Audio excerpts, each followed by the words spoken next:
धीरे धीरे आप सब कुछ हटा रहे हैं। आपको पोलीगमी था वो भी आप हटाने के लिए कोशिश कर रहे हैं। आपको मुस्लिम मैरिज एंड डिवोर्स उसको भी आपको हटा दिया। अभी क्या बाकी है? आसाम के सीएम साहब के इशारे में सब चल रहा है। आसाम के मुख्यमंत्री आजकल क्या कर रहे हैं, मुसलमान की लड़कियां क्या पहनेगी उस पर उनकी नजर है। मुसलमान शादी ब्याह कैसे करेंगे, निकाह कैसे होगा मुसलमान का, उस पर उनकी नजर है। इनको इस्लामो और मुसलमानोफोबिया हो गया है। ये हमेशा वही बात करते हैं जो मुसलमान को हिट करेगी। भाजपा के लोगों ने मुसलमान भाइयों को एक सॉफ्ट टारगेट बना लिया। If somebody is taking a break for a Jummah namaz, then obviously we Hindus can also get a break for our temples.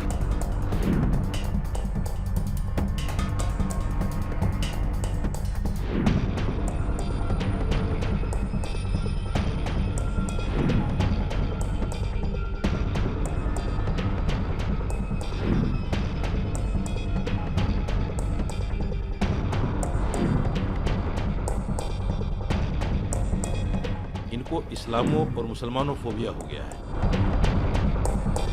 विश्व शर्मा का क्या तकलीफ है पता नहीं है, लेकिन लगता है जो मुसलमान का जहां आपको रिलीजियस पे तो जहां को मुस्लिम नाम मिटाने के लिए वो कोशिश कर रहा है। बात यही है। लेकिन आप ये सोच मत सोचिए ये जो ट्रेडिशन है हाउस का, ये ट्रेडिशन आप ब्रेक करके क्या लाना चाहते हैं पता नहीं है।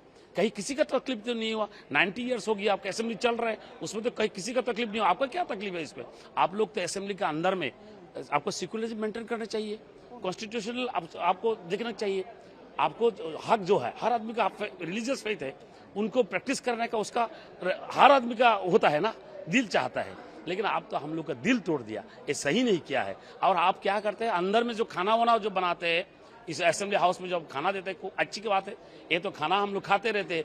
लेकिन आप लोग उधर भी पोर्क भी रखते हैं, ये तो हम लोग का सेंटिमेंट होता है। भाई पोर्क क्यों रखते हैं आप लोग? ऐसा नहीं करना चाहिए। तो आप तो धीरे धीरे आप सब कुछ हटा रहे हैं। आपको पोलीगमी था वो भी आप हटाने के लिए कोशिश कर रहे हैं। आपको मुस्लिम मैरिज एंड डिवोर्स उसको भी आपको हटा दिया। अभी क्या बाकी है भाई? जमीन थोड़ा था हम लोग का, वो जमीन जब हम लोग जो टाउन में ना आ पाए, कहीं पे आप जा नहीं सकते, मुसलमान को कितना आप सताएंगे? सता करके एक दिन तो आप खुद सता में पड़ जाएंगे। ऐसा हो रहा है। ऐसा तो सीएम बहुत चला गया भाई। आगे आप देख लीजिए। आप भी 5 साल चल रहे हैं, अभी 3 साल चल रहा है। अगले के बारे में आप सोचिए। हर आदमी आपका ऊपर में विश्वास है, आप कॉन्स्टिट्यूशनल हेड है, उसमें आपको सारे को आपको समान इक्वली दिखना चाहिए। लेकिन आप तो इक्वली नहीं दिख रहा है, ये सही नहीं कर रहा है। सारे हिंदुस्तान आपको देख रहा है और हिंदुस्तान का आदमी आपको नफरत कर रहा है। अभी आप सोच लीजिए अब क्या करना है।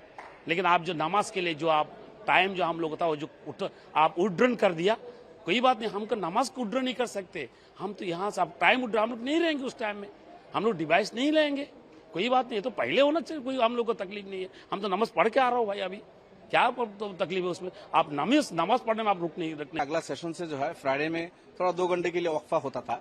फ्राइडे 9 o'clock से असेंबली शुरू होता था सेशन, और 11:30 12 o'clock अर्जन हो जाता था, फिर 2 बजे से दोबारा शुरू होता था। ये फ्राइडे का दोनों टाइम सुबह शाम इस तरह के ये हुआ करता था। लेकिन उसको रूल्स कमेटी ने इसको तब्दील करके अगले सेशन से इसको उठा दिया उन्होंने। हमारा एमएलए आमिनुल इस्लाम रूल्स कमेटी में उन्होंने सुझाव दिया था कि एक भाईचारगी की बात है, ये आपस में मोहब्बत की बात, मोहब्बत बढ़ती है इससे। एक धर्म के लोग दूसरे धर्म के लोगों को उपासना वर्शिप में अगर रेस्पेक्ट करेंगे तो इसमें प्यार और मोहब्बत बढ़ती है, इसको रहने दीजिए। उन्होंने मुखालफत की है लेकिन नहीं माना। रूल्स कमेटी में स्पीकर के नेतृत्व में उनकी अक्सरियत है, उन लोगों ने जबरदस्ती इसको कर लिया। करने दीजिए, जुमा की नमाज हम तो पढ़ेंगे। अब मसला यह है कि जो असम विधानसभा में 126 में 30 मुसलमान एमएलए आज के दिन भी हैं, और ये आज 30 नहीं, बिफोर इंडिपेंडेंस आसाम की विधानसभा में 36 मुसलमान एमएलए हुआ करते थे। स्वाधीनता से पहले आसाम असेंबली में 30, 35, 36 तक एमएलए हुआ करते थे। अभी तो घट के कम हो गया हम लोग, अभी भी 30 एमएलए है। तो 30 एमएलए हम लोग जुमा के लिए जाएंगे, हमारी नमाज को नहीं रोक सकते। हम लोग इंशाल्लाह नमाज पढ़ेंगे, विधानसभा में भी आएंगे। लेकिन वो 2 घंटा में जो जरूरी काम होगा उसमें हम पार्टिसिपेट नहीं कर पाएंगे। स्पीकर से हमने ही मांग किया था कोई कभी जरूरी बिल होगा और कुछ होगा जिसमें हमारा इस 30 एमएलए का पार्टिसिपेशन नहीं होगा, आप इसको इसी तरह रखने दीजिए। लेकिन हमारे असम के सीएम साहब के इशारे में सब चल रहा है। असम के मुख्यमंत्री आजकल क्या कर रहे हैं, मुसलमान की लड़कियां क्या पहनेगी उस पर उनकी नजर है। मुसलमान शादी ब्याह कैसे करेंगे, निकाह कैसे होगा मुसलमान का, उस पर उनकी नजर है। मुसलमान के घर में क्या खाना पकेगा वो भी वो तय करने लगे। अब मुसलमान नमाज कब पढ़ने जाएंगे जाएंगे नहीं जाएंगे ये भी वो तय करना चाहते हैं लेकिन नहीं कर पाएंगे। देखिए, जो आसाम की जो मुख्यमंत्री है वो सस्ती लोकप्रियता के लिए इस तरह से करते हैं। ये है कौन? ये केवल सस्ती लोकप्रियता चाहते हैं।